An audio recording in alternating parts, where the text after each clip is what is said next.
अस्सलामुअलैकुम, welcome to my YouTube channel Homeo Insights. I am doctor Sabga Rashid और आज की इस वीडियो में हम लोग बात करेंगे सीलियक डिजीज़ के बारे में। ये बुनियादी तौर पे एक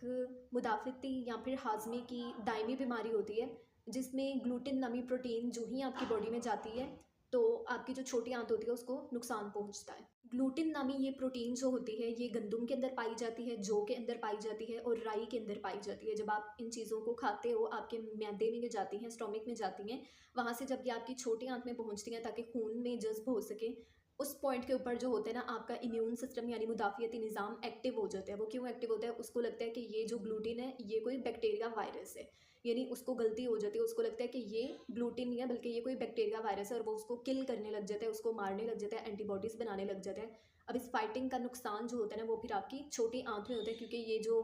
किलिंग हो रही है या ये जो एंटीबॉडीज़ बन रही हैं ये आपकी छोटी आंत में बन रही होती हैं, तो यही वजह है कि छोटी आंत को फिर इसका नुकसान पहुंचता है और फिर सीलियक डिजीज़ की जितनी भी अलामात हैं वो पैदा हो जाती हैं। लेकिन घबराने की बिल्कुल भी बात नहीं है, क्योंकि होम्योपैथी एक सेफ, जेंटल एंड साउंड वे में इस बीमारी को आपकी बॉडी के अंदर से जड़ से ख़त्म करने की सलाहियत रखती है। यानी ये जो बीमारी है जिसमें आपका इम्यून सिस्टम मिस्टेकनली आपके ग्लूटिन को ही दुश्मन समझ के उसको किल कर रहा होता है ना, तो इसमें जब होम्योपैथिक मेडिसिन यूज़ करवाई जाती हैं तो जो आपका इम्यून सिस्टम होता है ना उसको स्ट्रेंथन किया जाता है, आपकी वाइटल फोर्स को स्ट्रॉन्ग किया जाता है, तो फिर जो है वो आपके अंदर से ये बीमारी जड़ से ख़त्म हो सकती है। तो ग्लूटिन नामी ये प्रोटीन जो होती है ना ये गंदम में पाई जाती है, तो कह लें कि ये नान के अंदर, रोटी के अंदर, इसके अलावा पास्ता, केक, बिस्किट्स, इनके अंदर भी ग्लूटिन पाया जा सकता है। अब 3 टर्म्स होती हैं सीलियक डिजीज़। सीलियक डिजीज़ तो ऐसी बीमारी है जिसमें जो ही आप गंदम खाते हो आपकी छोटी आंत को नुकसान पहुंचता है, जिसमें ये होता है कि आपका वज़न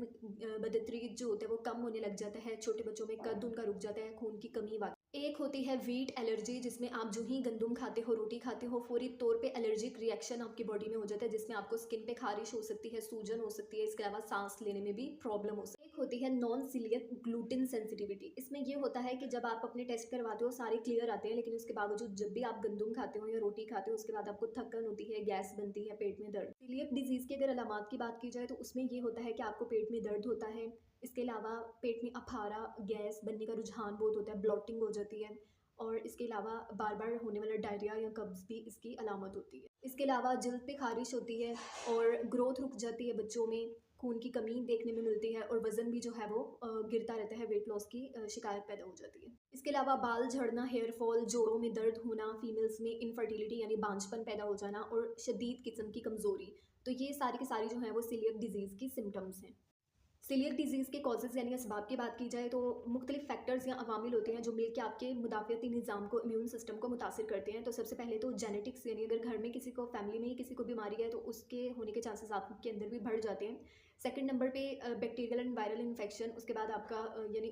इन्फेक्शन हुआ और उसके बाद आपका जो इम्यून सिस्टम था वो ज़्यादा हसास हो गया और ग्लूटिन यानी कि गंदम को दुश्मन समझ बार बार एंटीबायोटिक्स का इस्तेमाल करना, गैर मतवाज़न ग़िज़ा या फिर जो है ज़हनी दबाव का शिकार रहना, तो इसकी वजह से ये होता है कि जो आपकी छोटी आंत होती है उसकी अंदरूनी झिल्ली मुतासिर हो जाती है या कमज़ोर हो जाती है। सो फिर वहाँ से आराम से जो है ना ग्लूटिन लीक करके आपके ब्लड में जाता है और फिर इम्यून रिएक्शन होना शुरू हो जाता है।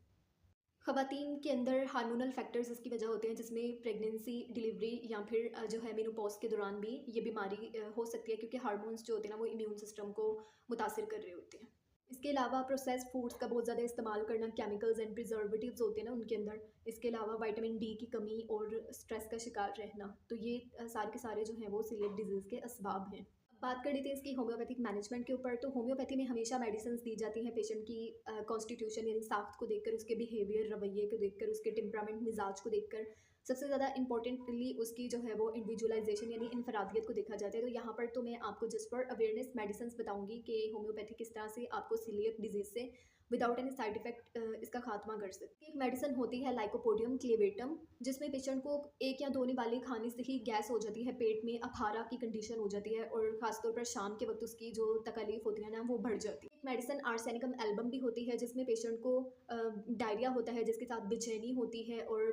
पानी पीने की बार बार उसको हाजत हो रही होती है, लेकिन पानी वो बस घूंट घूंट ही पी सकता है। एक मेडिसिन मर्क्यूरियस सोलिब्यूलस होती है, जिसमें पेशेंट को जो है वो बार बार स्टूल पास करने की हाजत हो रही होती है और स्टूल में उसको या तो ब्लड भी आ रहा होता है साथ, या फिर म्यूकस यानी कि बलगम आ रहा होता है और इसके अलावा उसके मुंह से स्मेल आ रही होती है, सलाइवा बहुत ज़्यादा यानी थूक बहुत ज़्यादा उसके मुंह में पैदा हो रहा होता है, जिसकी वजह से मुंह में भी उसके स्मेल आ रही होती है और ज़ुबान पे उसकी मोटी मैल की तह जमी हुई होती है और पसीना भी पेशेंट को बहुत। एक मेडिसिन कुर्ची भी होती है जिसमें पेशेंट को दायमी लूज मोशंस की शिकायत होती है और बलगम वाला उसको बलगमदार पखाना आता है और आंतों में शदीद किस्म की कमज़ोरी पाई जाती है। एक मेडिसिन चाइना ऑफिशिनलिस भी होती है जिसमें पेशेंट को शदीद कमज़ोरी होती है,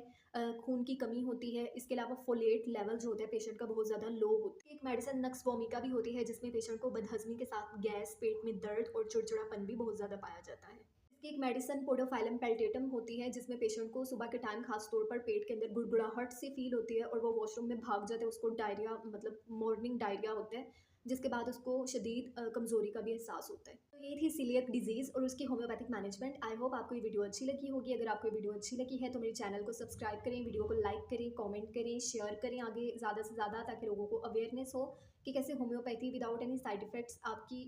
जो है इस बीमारी को जिसने आपका जीना मुश्किल किया होता है उसको ख़त्म करने की सलाहियत रखती है।